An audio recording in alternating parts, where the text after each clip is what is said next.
33 বছর ধরে পার্লামেন্টারি ডেমোক্রেসিতে তো বিএনপিও 2 টাইমস ইলেক্টেড ছিল, আওয়ামী লীগও ছিল।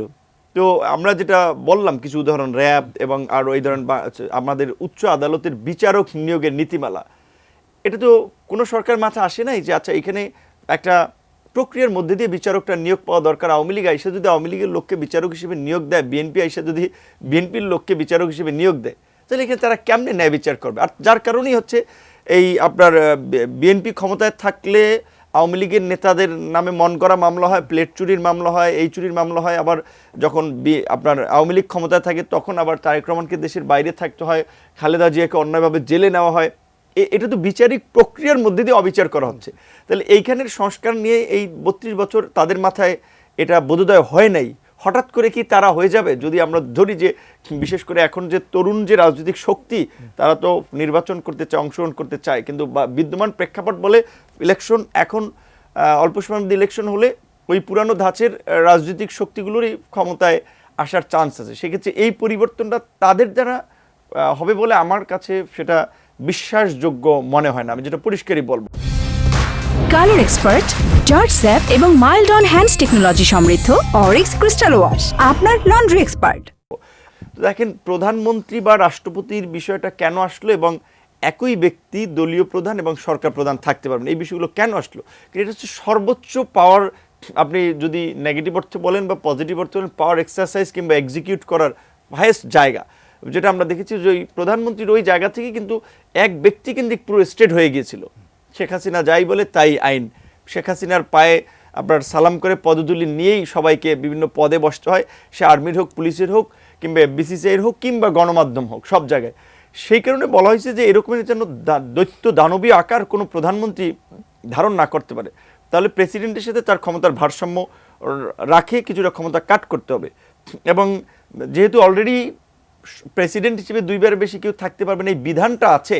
সো প্রেসিডেন্টের চেয়েও কার্যত আমাদের দেশে ওই যে বলে প্রেসিডেন্টের শুধুমাত্র আপনার চিফ জাস্টিসকে শপথ পড়ানো আর ওই আপনার নির্বাচন কমিশন, সেটাও না, ওটা তো প্রধানমন্ত্রী পরামর্শ নিয়োগ দেয়, মিলাদ মাহফিল আর কবর জিয়ারত ছাড়া কোনো কাজ নেই। তো সেখানে মানে বাস্তবিক অর্থে দেখা যায় প্রধানমন্ত্রী প্রেসিডেন্টের চেয়ে শক্তিশালী। তাহলে প্রেসিডেন্ট 2বার বেশি থাকতে পারবে না, প্রধানমন্ত্রীও যেন 2বার বেশি না থাকতে পারে, কারণ থাকলে তখন ওই পাওয়ারের একটা চাহিদা আরও তৈরি হয়, অ্যাবসুলেট পাওয়ার পেতে চায়, আধ্যাত্মিক মানে জগতে চলে যেতে চায়, যার ফলে এই স্বৈরতন্ত্রের উদ্ভব হয়। ওই রকম একটা জায়গা থেকে এটা থিঙ্ক করা হচ্ছে। কিন্তু ওটা এমপি একটা লোকাল পর্যায়ে 5-7 বার থাকলে সেটাতে খুব বেশি আহামরি ওই রকমের পাওয়ার এক্সারসাইজ করা, কিংবা লোকাল তো ওই জাতীয় পর্যায়ের কিছু ভোটও হয়, সেখানে অনেক ধরনের প্রতিযোগিতা হয়, সেই সেন্সে সে অতটা ক্ষমতার অপব্যবহার করতে পারে না, যেটা শীর্ষ পদ থেকে পারা যায়। সময়ের প্রয়োজন হয়, 4 বছর, আমেরিকার মতো শক্তিধর রাষ্ট্রেও তো 4 বছর পর পর প্রেসিডেন্সিয়াল ইলেকশন হয়। এখানে মানতে সমস্যা কোথায়? বরঞ্চই আমরা যেটা দেখেছি যে টাইম দীর্ঘ সময় থাকার ফলেই তো ক্ষমতার মোহ তাদেরকে গ্রাস করে। সেই জায়গা থেকেই কিন্তু এই প্রস্তাবটা আমাদের দলের পক্ষ থেকে আমরা দিয়েছিলাম যে এটা সংসদের মেয়াদটা 4 বছর করানো।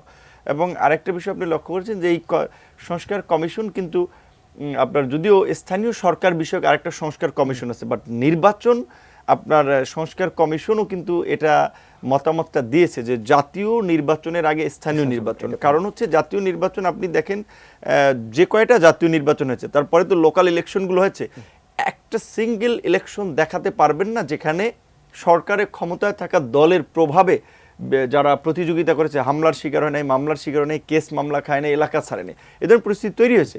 সেক্ষেত্রে এই সরকার যদি স্থানীয় সরকার ইলেকশন করে, এটা হবে বাংলাদেশের ইতিহাসের সবচেয়ে ভালো স্থানীয় সরকার নির্বাচন। আর যেহেতু জাতীয় সরকার যেটাতে ক্ষমতার পরিবর্তন হয়, সেটাতে যদি আমরা আস্থা রাখতে পারি, মানতে চাচ্ছে না এটা।